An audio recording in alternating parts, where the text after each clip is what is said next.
Вот такое замечательное стихотворение Владислава Костеренко «Найти себя».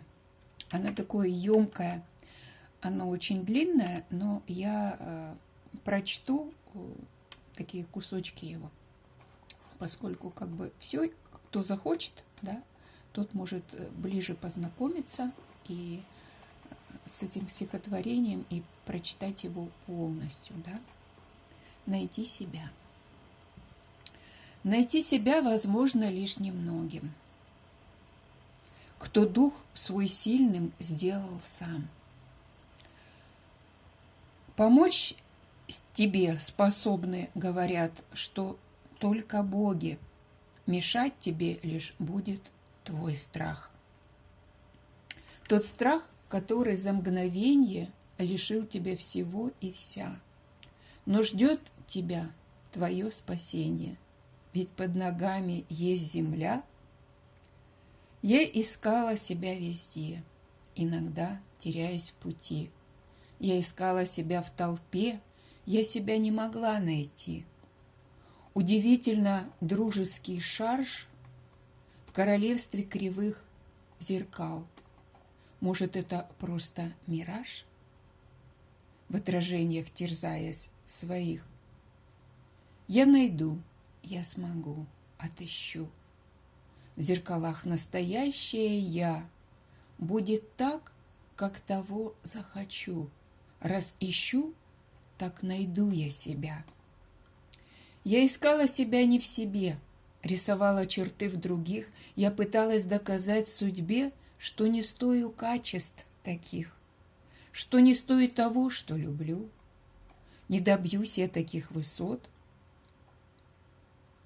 Собой быть я не смогу. Это больше, чем горы забот. Я смотрела и восхищалась на него, на нее, на тебя. Незаметно при этом являлась самым главным злодеем себя. Я искала себя не в себе. И, конечно, вконец потерялась. Я застряла в вечной борьбе между я и тем, кем я оказалась. Поверьте, жизнь не у всех мед, и лишь кто силен, тот живет, свой идеал не предавая и свою жизнь не попирая.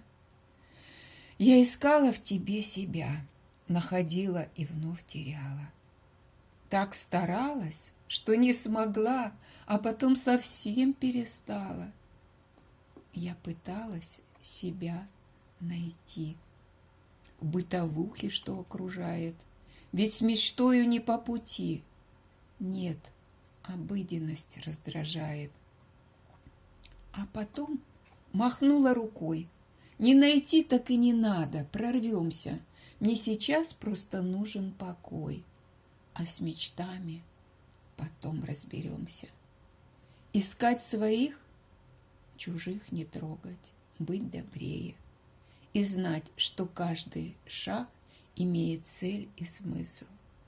И не бояться постучать в любые двери, к любым мечтам, к любым путям, и вдаль, и ввысь. Найти себя, отдать, не требуя расплаты.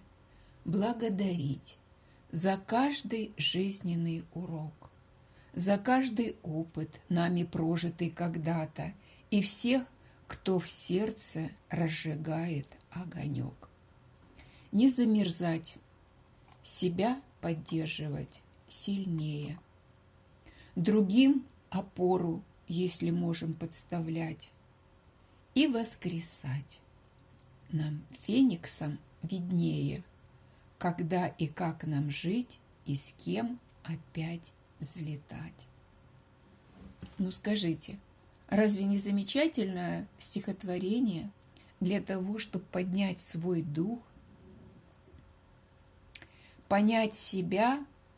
Да, все мы разные, очень разные, как вот полюс северный и южный, да, восток и запад, день и ночь, да, как бы в природе тоже есть вот такие вот явные разные мировоззренческие такие вот образы, да, ну и что? И мы, вот, получается, такие разные.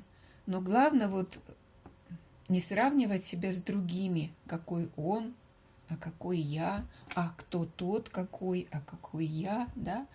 А вот именно найти себя именно настоящего, какой я, да, и вот быть самим собой. Мне кажется, это очень важно, быть самим собой. Не навешивать на себя какие-то ярлыки других людей. Ох, он вот такой, и я хочу такой быть. А подойдет ли его костюмчик того другого на тебя? Навряд ли. Поэтому не теряйте себя, цените себя, благодарите и себя, и других, что они вам встречаются на вашем пути и помогают вам как-то найти именно себя. И только себя. Я вам желаю найти себя истинного.